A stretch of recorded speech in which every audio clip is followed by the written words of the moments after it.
Bom dia. Bom dia.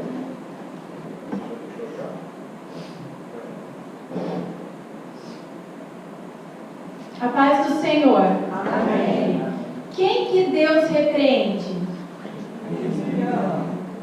Que Ele chama de? Então Ele está nos chamando de filho hoje, amém? Glória a Deus por isso. E se Ele está nos chamando de filho, e nós temos caminhado por caminhos tortuosos, Ele vai nos repreender hoje.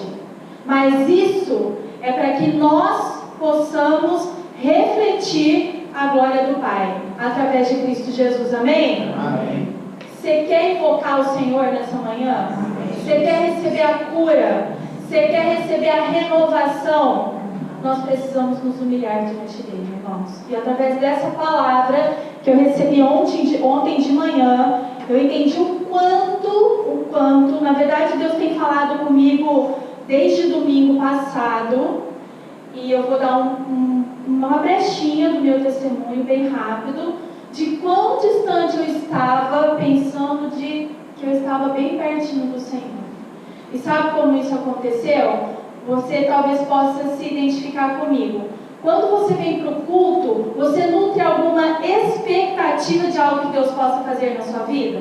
Ou você simplesmente é sábado, eu levanto, me troco, tenho que colocar um vestido longo, tenho que me arrumar mais bonitinha, porque é o sábado do Senhor, e aí então eu venho para a igreja. Ou eu tenho algo fervendo dentro de mim, desejando, e eu vou em busca disso, e não existe lugar melhor do que a igreja, onde nós podemos estar unidos entre os irmãos para receber essa bênção. Que tipo de expectativa você chega aqui no culto? A cada quarta e a cada sábado? Bem, eu vou dizer a minha. Minha não tinha expectativa nenhuma, eu nem pensava sobre isso.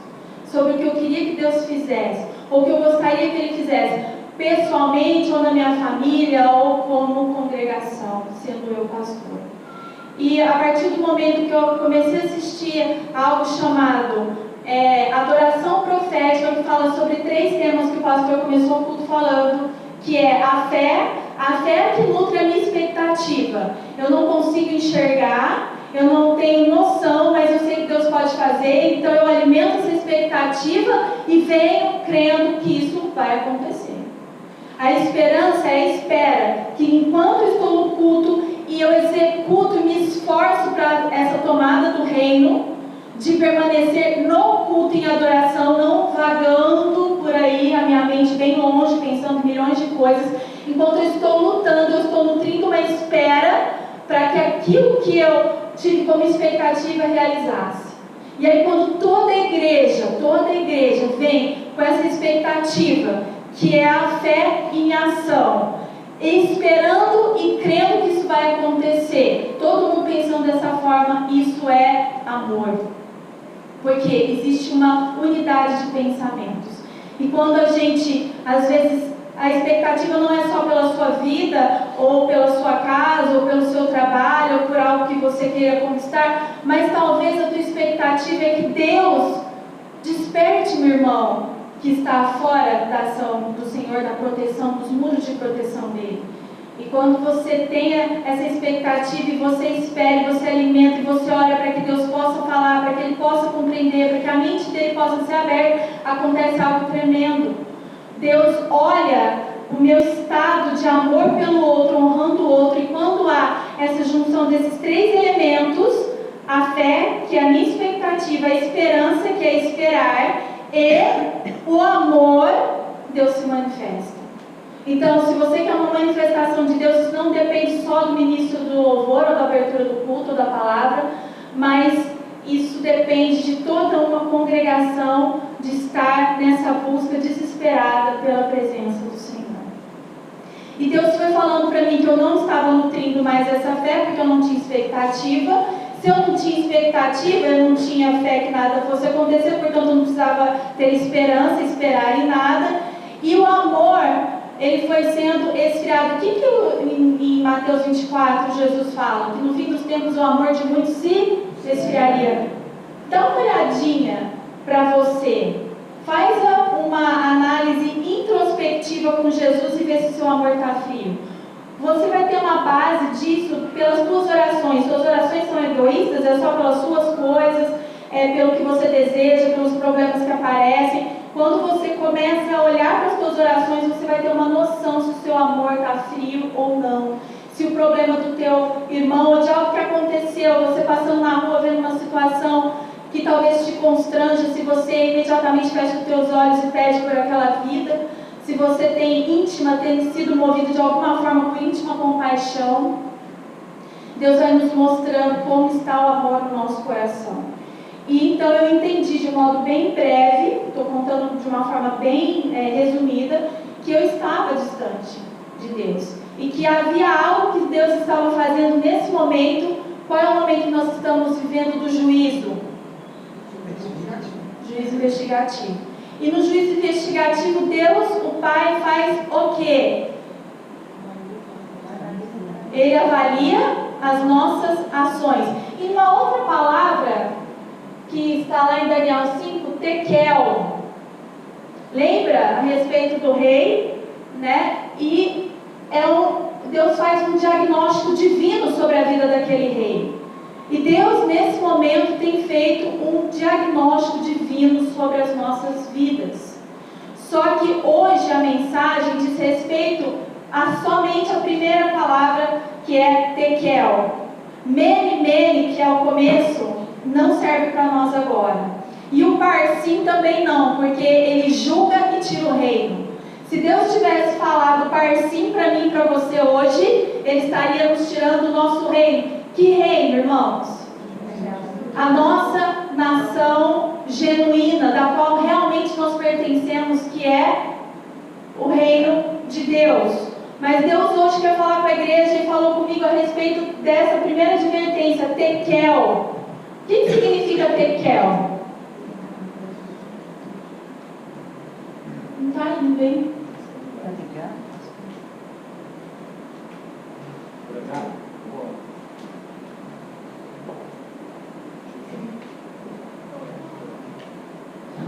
Tekel, Daniel 5:27. Pesado foste na balança e foste achado em falta. Irmãos, isso é muito sério. É muito sério. Porque a próxima palavra depois do tekel é parsim. Aí o parsim é julgamento, é juízo, e é como se ele estivesse finalizando a nossa conta. E Deus hoje quer nos trazer a advertência de que nós estamos sendo pesados na balança. Mas Ele já dá uma advertência dizendo assim: olha, vocês estão sendo pesados, estão sendo achados em falta. Pode passar, por favor. O que significa a balança de Deus? Símbolo da justiça, da prudência, do equilíbrio. A balança tem a função de medir e de pesar todos os atos dos homens, tanto na vida terrena como na espiritual. E aqui eu faço uma observação. Se Deus falou que nós estamos sendo pesados na balança, estamos sendo achados em falta, significa que a avaliação dele, que é divina e perfeita, no âmbito espiritual, está como? Em declínio. Certo? Pode passar, por favor. O peso e a balança justas, Provérbios 16:11. O peso e a balança justa são do Senhor. Então, assim, quando Deus está falando algo a respeito de mim, se você deixar o Espírito de Cristo te convencer do pecado, da justiça e do juízo, você vai conseguir se encontrar no lugar que Deus quer que você veja onde você está. Para quê? Para que você tenha a oportunidade de sair antes que o juízo aconteça.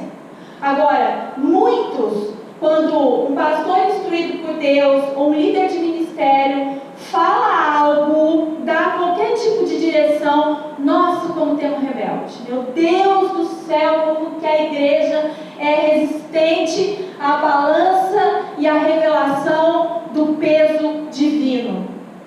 Nós temos muita dificuldade. Aí qual que é o primeiro passo que a igreja dá? vai perguntar para o irmão. Em vez de perguntar para Cristo, oferecer um jejum, porque a maior humilhação, a primeira música do louvor que nós vamos cantar fala: eu vim me humilhar.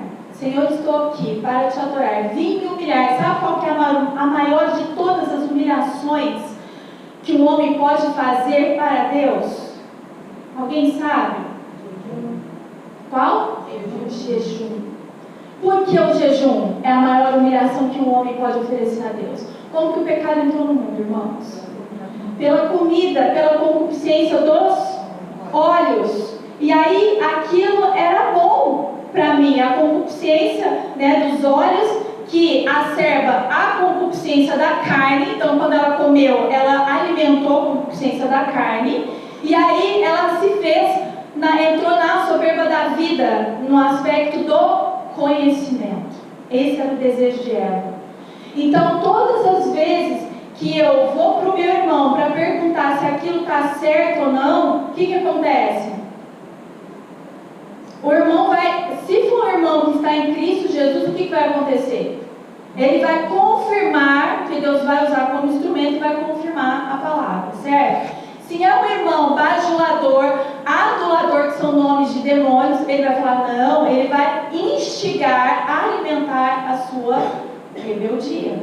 Por isso que humilhar-se é jejuar, porque o que é mais profundo, o que mais te domina e domina a mente do homem é a comida. E se você estiver completamente voltado a Deus, se colocando em humilhação, qual humilhação? Qual jejum? Aquele que Deus determinar. Você vai conseguir receber a avaliação sem se rebelar com Deus, porque você entende que se Deus está nos exortando é porque Ele está me chamando de filho. Então Ele me ama e Ele deseja que eu saia desse estado que eu me encontro para que eu não seja encontrado em falta, permaneça em falta e chegue até o nível do parsim, que é juízo e encerramento de conta. Então a balança de Deus, volta para Provérbios, por favor. Provérbios 16:11. O peso e a balança de Deus são justas. Então tudo que Deus está a falar para os seus filhos é justo e é perfeito. Se você quer uma confirmação daquilo que Deus tem para a tua vida, vá até Ele. De que forma? Por meio de Cristo Jesus. Qual é a humilhação? Jejum. Que tipo de jejum? Jesus vai falar. Porque vai tirar sangue. Isso é resistir ao pecado até o sangue. A igreja tem feito isso? Não. Pode passar. Olha que coisa tremenda. Jó 31:6 diz assim: pese-me em balanças fiéis. Olha só que tremendo. Qual é a balança mais fiel que tem? Porque ele teve uma relação com os amigos. Aquela balança que os amigos usavam para dizer para ele: você pecou. Se você está acontecendo tudo isso com você, se você perdeu todos os seus bens, perdeu todos os seus filhos, agora você está com chagas jogado na calçada, você pecou contra Deus. A mulher virou e falou o que para ele? Amaldiçoa o teu Deus e morre. Isso é uma balança justa? E Jó sabia? Sabia, porque ele chama a mulher de louca. E o Jó apresenta-se diante de Deus, diante de todas as circunstâncias que ele estava passando, de todas as provas, que eu creio que ninguém aqui nessa igreja passou por provas semelhantes às de Jó. E ele diz assim: pese-me em balanças fiéis. Por que ele está falando isso para Deus? Porque ele sabia que a balança dele era fiel. E saberá Deus a minha sinceridade. Irmãos, será que nós, desta igreja, temos condições de reivindicar isso a Deus? Senhor, eu tenho certeza da minha sinceridade. Eu tenho errado, tenho tropeçado, mas eu tenho buscado fazer a tua vontade. Eu te amo, eu quero ser restituída, eu quero que a força venha dos altos céus para combater contra as tentações. E eu quero que o Senhor me pese nas tuas balanças, para que o Senhor examine a minha sinceridade. Será que nós temos a capacidade de fazer essa oração? Continua. Se os meus passos se desviaram do caminho, e se o meu coração segue os meus olhos, o que é meus olhos? Concupiscência dos olhos, certo? A concupiscência dos olhos já era o quê? A concupiscência da carne. Quando eu vejo, eu quero. Aí quando eu compro, eu alimentei a minha carne. E quando eu adquiri a soberba da vida ou a soberba dos bens. E se as minhas mãos se apegou a alguma coisa, então semei eu e outro coma. Olha que coisa, ele fala, ele tem tanta certeza da integridade do caráter dele mesmo diante de todas aquelas adversidades e daquele monte de amigos que falavam em nome do diabo, que ele falava, Senhor, se o Senhor não encontrar sinceridade em mim, nos meus atos, então eu quero tudo que eu produzi com as minhas mãos, todo o meu trabalho, tudo que eu fizer, eu quero que eu semeie. Ou seja, é como se caísse todo o dinheiro, toda a produção dele num saquetel furado. E aí ele fala, e seja a minha descendência arrancada até a raiz. Misericórdia. Irmãos, a palavra de Deus, ela é recheada de bênçãos quando os pais obedecem a Deus. A maior bênção, na minha opinião, na palavra de Deus é, se você me obedecer, eu vou abençoar a tua geração, a tua descendência. A maior de todas as promessas foi feita para Abraão. Abraão, se você me obedecer, se você for um homem temente a mim, fizer tudo quanto eu te mandar, eu abençoarei a tua descendência. Quem é a descendência de Abraão? Todos nós. Em nós se cumpriu essa promessa. Isso é tão excelente para Deus. Assim, Ele ama tanto a nossa descendência. E Jó, tendo conhecimento disso, ele falou assim, se eu for injusto, se eu for pesado na tua balança e achado em falta, o Senhor pode tirar tudo de mim. E a coisa mais preciosa é a minha descendência e os meus filhos. E uma das coisas que me dá forças, irmãos, para obedecer ao Senhor é a minha descendência. Por isso que fala, feliz do varão que tem a sua aljava cheia de flechas, que são o quê? Os filhos da mocidade. Então a minha força de obedecer ao Senhor vem quando eu olho para os meus filhos, que eu falo, porque aí eu tenho, assim, quando eu estou obedecendo e isso vai sendo gerado, e eu penso, mas se eu der um passo errado, isso vai afetar o João e a Ana Laura. Isso vai me dando uma força, irmãos, mas uma força. E eu falo, Senhor, é a maior promessa, e eu nunca quero perder. A bênção da minha descendência é muito maior, é muito mais intensa, é muito mais profunda do que a bênção somente para a minha vida. Essa eu sou capaz de abrir mão, mas a bênção da minha descendência não. E Jó sabia disso. Ele olha dessa forma, eu usei isso como oração na minha vida, pedindo a Deus, Senhor, me ajuda a ter essa sinceridade que o Jó colocou em oração através do livro. Eu quero produzir e dar muitos frutos, e eu quero que a minha descendência seja extremamente abençoada. E se assim não for, Deus, o Senhor pode, por favor, tira daí, não passe enquanto eu não mandar. Se a minha descendência, eu quero te obedecer, Senhor, porque eu quero ter mãos frutíferas. Eu não estou falando financeiramente só. As mãos frutíferas é a obra das nossas mãos, que tem que ser ouro, pedras preciosas, porque quando forem provadas no fogo, elas não podem se consumir, não pode ser palha. Pode passar. Essa é uma visão que Deus começou a falar comigo a respeito da ministração do sábado de manhã, e eu fiquei assim, maravilhada com essa visão. Eu não conhecia da Ellen White, e comecei a meditar muito a respeito disso e avaliar a minha vida, somente a minha vida. E ela diz nessa visão o seguinte: vi um anjo com balanças na mão, pesando os pensamentos e interesses do povo de Deus, especialmente dos jovens. Eu vou repetir. Ele estava pesando os pensamentos de todo o povo. Mas de quem em especial? Jovens.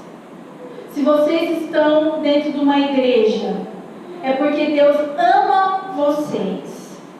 E Deus está olhando os pensamentos de vocês, e quando Ele pesa, ele vê Tekel. Pesados estão sendo pesados na balança e sendo achados em falta, por falta de respeito a pai e mãe, por condescendência com apetite pervertido, por mentiras, por desrespeito e por uma outra série de coisas. Deus tem dado ministério para vocês, e qual é a dedicação que vocês têm tido a Ele? Ou é mais importante todas as coisas do que decorar os versículos e vir aqui? No prato estavam os pensamentos e interesses que tendiam para o céu. No outro, achavam-se os que se inclinavam para a terra. E nessa balança era lançada toda a leitura de livros de histórias, pensamentos acerca de vestuário e exibição, vaidade, orgulho e etc. Oh, que momento solene! Pode passar. Os anjos de Deus em pé com balanças, pesando os pensamentos de seus professos filhos. Ele estava pesando ações? Qual era o peso? De seus professos filhos, aqueles que pretendem estar mortos para o mundo. Há uma pretensão. Não houve a decisão. Houve apenas um vislumbre de vontade, uma inclinação a estar morando no céu, mas não houve uma entrega. E quando ela fala, eles tinham uma pretensão, era uma intenção, mas isso não estava selado dentro do coração do povo de Deus. Aqueles que pretendiam estar mortos para o mundo e vivos para Deus. O prato cheio dos pensamentos da terra, vaidade e orgulho, desceu rapidamente e, não obstante, peso após peso, rolou do prato. Era tão pesado a balança do lado dos interesses pelas coisas desse mundo, tinha tanto peso que chegou a cair fora da balança. Então, nós temos, acho que eu vou terminar de ler, que a próxima tem imagem, dá para entender. E não obstante peso após peso rolou do prato. O que continha os pensamentos e interesses que se voltavam para o céu subiu ligeiro, enquanto o outro descia. Oh, quão leve estava o prato que tinha os pensamentos do céu. Pode passar. Então era assim, irmãos, olha, essa é a balança de Deus. Aqui eram os pensamentos e interesses dessa terra. E aqui eram os pensamentos e interesses celestiais. Então, quando pesado, cada um de nós, Deus olhando os nossos pensamentos, o que aconteceu foi isso aqui, ó. Céu. Céu em cima, porque estava leve, não tinha peso. Nós não estamos nos preocupando com as coisas do céu, mas estamos nos preocupando excessivamente com as coisas da... Pode passar. Posso relatar isso pelo que vi, mas nunca poderei dar a impressão solene e vívida gravada em minha mente. Ao ver o anjo com a balança pesando os pensamentos e interesses do povo de Deus, disse o anjo: podem esses entrar no céu? Não, nunca. Diga-lhes que a esperança que agora possuem é vã. Que esperança? Qual é que é a esperança que ela está falando daqueles que pretendem, têm uma pretensão de entrar no céu? De que Deus é amor, Deus suporta todas as coisas, Deus me ama. Não, ainda tem tempo, tem muito tempo, o juízo de Deus não vai vir sobre mim assim. Ainda há tempo, ainda de eu usufruir um pouquinho mais das coisas dessa terra. Ainda dá tempo de eu nutrir os meus pensamentos a respeito de tudo que tem aqui que eu ainda não desfrutei, que eu acho que eu mereço. Diga-lhes que a esperança que agora possui é vã. E a menos que se arrependam depressa, é devagar, é amanhã, e obtenham a salvação, hão de perecer. Pode passar. Uma forma de piedade não salvará ninguém. Ah, irmãos, como a gente ama encontrar em alguém, nas escrituras principalmente, como a gente ama achar na escritura uma forma de piedade. Um versículo da Bíblia que vai acalentar a minha carne gorda e alimentada, dizendo, olha, não é bem assim. A gente é especialista, às vezes, eu nunca fiz isso porque eu não gosto, porque Deus não fala comigo dessa forma, mas abre a Bíblia, quando sai um versículo daqueles, né? E Deus te repreenderá e castigará, né, todo pecado. Não, isso aqui não é para mim, não. Mas quando, olha aí, Deus tem uma promessa que você vai herdar a terra, e você, nossa, isso é para mim. Isso é a minha cara. Como a gente ama usar a palavra em nosso favor. Em vã esperança. Uma forma de piedade. Ou conversar com o marido, ou conversar com a esposa, querendo um afago. Olha, não é bem assim, não. Não é desse jeito. Eu acho que o pastor pegou pesado. Olha, eu acho que a pastora pegou pesado. Eu acho que as líderes de grupo pegou. Ninguém sabe o que você vive. Ninguém sabe do teu passado. Quanto você sofreu. Quanto você... Eu vou usar essa palavra, mas isso é um demônio, né? Cheio de autocomiseração, dó de si mesmo e chora. Quando exortado diz assim, ó, presta atenção, forma de piedade, buscando uma forma de piedade. Ah, eu não vou conseguir. É muito difícil para mim. Forma de piedade, irmãos. Que forma de piedade? Aonde a igreja tem buscado o socorro vã, que não é do Senhor, que não te salvará. Todos devem possuir profunda e viva experiência. Com quem? Jesus. E aí quando a gente... Irmãos, isso é tão importante. Eu queria tanto que Deus abrisse o teu entendimento sobre a sinceridade aí. Que se você não buscar uma forma de experiência intensa, viva e intensa e profunda com Jesus, você não vai suportar o tempo de angústia. E eu vou falar uma coisa para você. O tempo de angústia não é angústia para os santos do Senhor. Como pode um santo do Senhor, no tempo de angústia, já tendo sido selado, angustiado? É contraditório. Isso é o que o diabo quer que nós pensamos.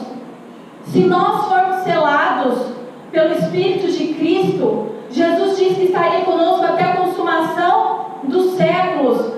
Então, ele só sai da forma de advogado e passa para a forma de guerreiro. Troca o nome. Para Miguel, quando Jesus está em guerra, é o arcanjo Miguel. Mas ele saiu do trono diante de Deus como intercessor, porque agora não precisa, nós não precisamos mais ter um intercessor junto ao Pai. Nós já fomos selados, que é uma função desnecessária nesse momento. Aí o povo prega, não vai ter mais intercessor. Mas você já foi selado. É uma ação, é um milagre do Espírito de Cristo através da chuva seródia. Você não precisa de um intercessor. Do que aí você precisa? De um guerreiro, de espada, de anjos, de espadas flamejantes que vão te ajudar. Você não vai precisar lutar, você não precisa ficar angustiado. Quem fica angustiado? Os ímpios. Porque as pragas caem sobre quem? Sobre os ímpios. Quem que vai morrer de medo? Os ímpios. Quem vai ter feridas no corpo que não vai sarar e vai pedir para morrer? Os ímpios. Está escrito alguma coisa de santo nesse sentido? Quem vai sentir essa angústia? São eles. São esses que estão sendo pesados na balança, achados em falta e não reagem. Quantas vezes o pastor já falou, muitas pessoas já sobre reverência.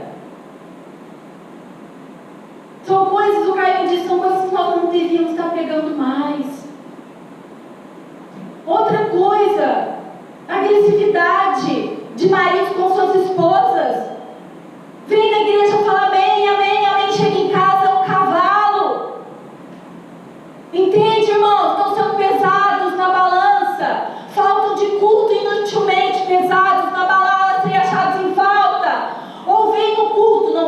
um culto.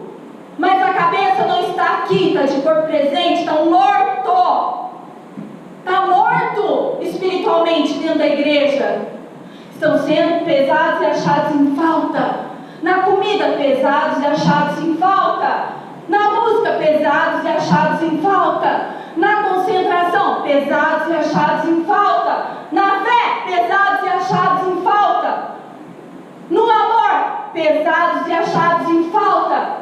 Nos desejos das coisas desse mundo, pesados e achados em falta. Na maledicência, pesados e achados em falta. Na pornografia, pesados e achados em falta. Nos interesses, pesados e achados em falta. No trabalho prestado ao Senhor, pesados e achados em falta. É gravíssimo.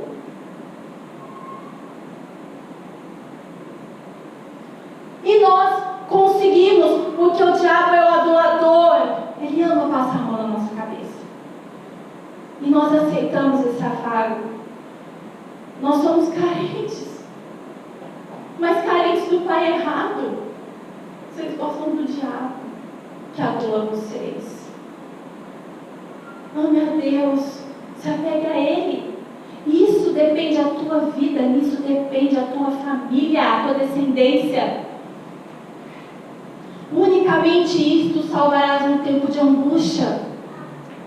Porque o tempo de angústia é para os ímpios. No tempo de angústia, se eu estiver pesado e não sido achado em falta, eu não vou ter angústia. Eu vou passar por isso de uma forma muito tranquila, porque o Senhor vai me convencer de que eu estou bem protegida. Se vocês olharem e estudarem o Apocalipse, as pragas, isso não cai sobre nós estamos sendo protegidos o tempo inteiro. Ai, a comida! Gente, nós não vamos ter falta de comida. O povo do deserto passou fome. Elias no deserto passou fome. Alguém que serviu ao Senhor passou fome.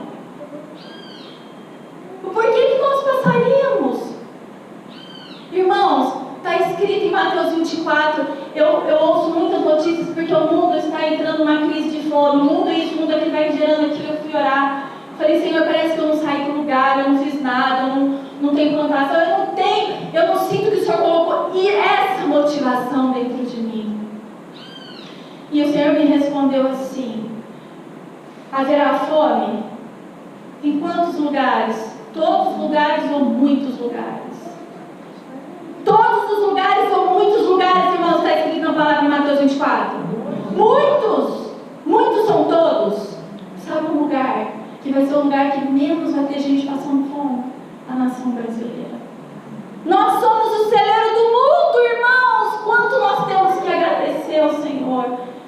Ele me trouxe paz ao coração. Se você olhar para a Europa, se você olhar para a Austrália, se você olhar para a China, está tendo falta de tudo, não é só de comida, não tem energia, vão entrar no inverno intenso que nós não temos no Brasil. Nós somos uma nação abençoada. Será que nós temos tido gratidão ao Senhor sobre essas coisas? Então será provada de que espécie é a sua obra. E quando ela fala obra, ela quer dizer fé. Por quê? Porque obra eu posso relacionar com fé. Versículo da Bíblia. A fé sem obras é morta. E o que eu disse para você? Filha, qual a expectativa que você está nutrindo quando você vai para o culto? O que você quer que eu faça? Por você, por a tua igreja, por Barretos, pelas almas, pela festa. Morreu. Se eu não tenho fé, as minhas obras são nulas. Irmão, venha para o culto com uma expectativa. Trabalhe isso, coloca no Senhor. Senhor, eu quero ter... Irmão, nós somos um povo morno. Nós precisamos pedir o avivamento ao Senhor. A palavra de Deus nos mostra de várias formas que reforma, que é o que nós fizemos. O sábado, a comida que é constantemente reformada. O louvor está passando por uma reforma. Reforma sem avivamento é legalidade. Não adianta estar tudo certo e o Espírito de Deus não ser derramado, as pessoas não se converterem, as mudanças nos lares não fluírem. Precisa fluir no lar, porque a igreja é formada de famílias. São os mesmos problemas sempre, pesados e achados em falta na balança. Então será provado de que espécie é a sua obra, e se ela for ouro, prata e pedras preciosas, eles serão ocultos na fortaleza do Senhor. Ou seja, sabe o Salmo 91? Escondido debaixo da sombra do Altíssimo? Como que alguém que pode estar sendo ocultado das fortalezas do inimigo pode se sentir angustiado? Se a presença de Deus está com ele. Sabe quando você está angustiado e você começa a orar e você está lá em prantos e de repente enxuga mesmo a lágrima, você tem que continuar chorando, mas Deus, eu já enxuguei, filha. Já aconteceu isso com vocês? Não aconteceu comigo. Por que você quer continuar chorando? Cadê o peso? Sumiu, desapareceu. Quem está debaixo das asas do Altíssimo, irmãos, encontra paz. Não é um angustiado. Angustiados são os que estão fora da presença. E Deus olha, vai provar a nossa fé, e se Ele encontrar através das obras o ouro, a prata e pedras preciosas, você será escondido debaixo das asas do Altíssimo. Mas, se sua obra for madeira, feno ou palha, coisa alguma os poderá proteger do furor da ira de Jeová. Qual que é a ira de Deus, descrita no Apocalipse 15? As pragas. Irmãos, concluindo a palavra do louvor, toda a igreja está sendo pesada e encontrada em falta em cada uma área, ou em várias áreas. Sugiro a vocês, enquanto é tempo, porque aqui que eu falei, nós não chegamos no Parsim, e Deus está falando, vocês estão sendo pesados, encontrados em falta, e eu estou os advertindo para que não sejais mais. Qual é a maior forma de humilhação e compreensão daquilo que Deus quer falar ao meu respeito? Jejum. Não existe forma de humilhação maior. O mundo entrou no pecado pela alimentação, pela desobediência à ordem de Deus a respeito de um fruto que era tido para o alimento. Então, é essa forma que Ele estipulou de humilhação. Se colocai debaixo das asas do Altíssimo, que Ele vos dará força. Confia no Senhor, entrega o caminho a Ele, e quem fará? E o mais Ele o fará. Nós vamos ficar de pé para adorar o Senhor. E essas músicas que Deus colocou para nós louvarmos, vai falar a respeito dessas coisas, vai falar, eu vim te adorar. Você não veio adorar você mesmo. Então para de olhar no relógio para ver que hora que vai terminar a palavra do louvor, vai começar a palavra, a ministração da palavra.